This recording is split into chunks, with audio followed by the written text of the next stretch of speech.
Également agité du côté de la bande de Gaza, mais pour différentes raisons. Stéphane, est-ce que vous avez les détails de ce qui s'est passé? D'abord, comment cette nouvelle phase de violence a débuté depuis vendredi? Ouais, tout à fait. C'était surtout hier et aujourd'hui, après les émeutes dont Alexandre a parlé. Dans un premier temps, ça a commencé dans la journée d'hier, quand le Hamas a envoyé un engin explosif transporté non pas par des ballons, pardon, mais par un avion miniature télécommandé sur le territoire israélien.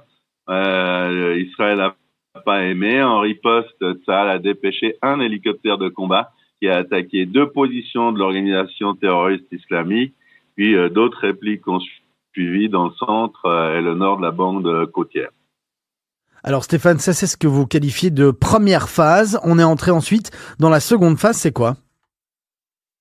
La phase nocturne, Jim. Le second round, si on peut dire, c'était le tir d'une roquette par les miliciens islamistes, une roquette qui dirigeait vers Ashkelon. Les sirènes d'alerte ont sonné plusieurs fois dans la ville entre 3h28 et 3h57 ce matin.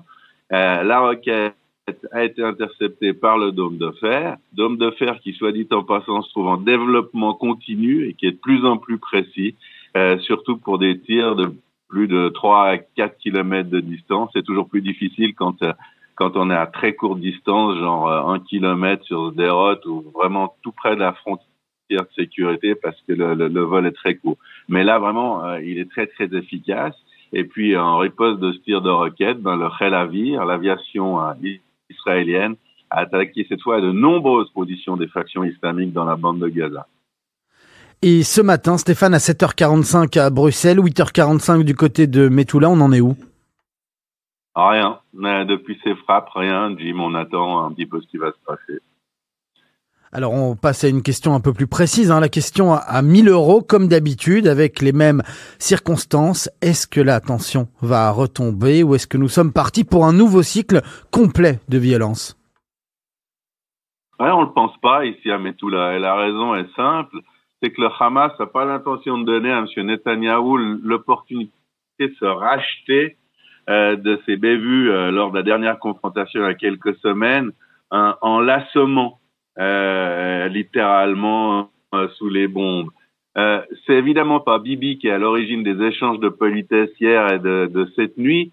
Et on peut pas le traiter de cynique, mais il est en campagne électorale et cela peut lui donner des idées. Des coups énergiques portés au Hamas aujourd'hui ou demain en riposte à des roquettes lui ferait assurément gagner quelques sièges et c'est dans la logique de ces périodes préélectorales. Alors Stéphane, vous nous assurez que les dirigeants du Hamas, ils prennent en considération les élections israéliennes dans leur décision de calmer ou non les esprits? Ouais, c'est absolument évident. Par exemple, le Hamas sait qu'en période électorale, il n'a pas intérêt à faire le malin. Ce matin, je peux vous le dire, on a parlé beaucoup avec le pourtour de Gaza, avec nos reporters qui vivent là-bas d'ailleurs. Et puis l'arc de Tsahal est tendu au maximum. Et s'il y a des roquettes qui tombent ce matin, la riposte sera plus importante que d'habitude. Alors on reste dans la région, mais on quitte la bande de Gaza, Stéphane, parce que vous avez également des informations concernant des frappes israéliennes en Égypte. Ça date d'il y a quelques jours.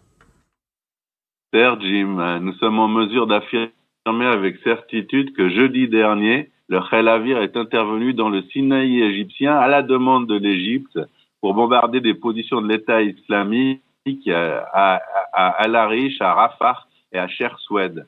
Alors, comme vous l'avez dit, on est tout près de Gaza. Les événements sont évidemment liés.